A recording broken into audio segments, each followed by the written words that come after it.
កុំចាក់ចេញពីខ្ញុំអី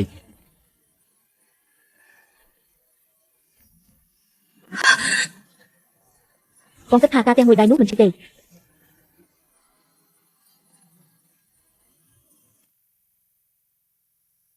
សមត្ថភាពបានតែប៉ុណ្ណឹង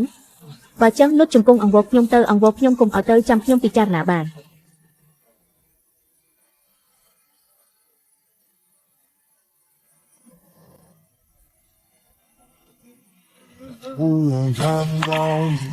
ឥឡូវនេះមិនទៅណាទេមែនទេ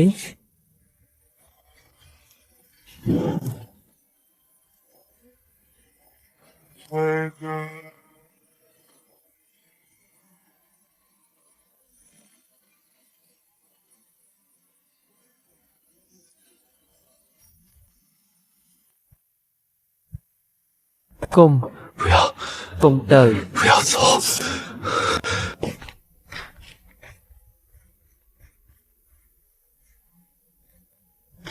គ្រូនក្តៅទៀតហើយមែនទេ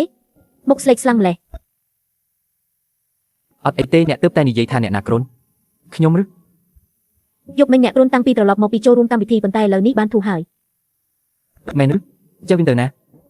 ម៉ាក់យកទៅដើរមានរឿងអីពេលមួយព្រឹកអត់មានអារម្មណ៍ល្អសោះសម្រាប់មិនបានល្អមែនទេ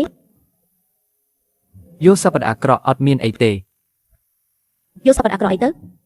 យកសប្តាហ៍ឃើញអញលេងត្រូវការខ្ញុំទៀតហើយ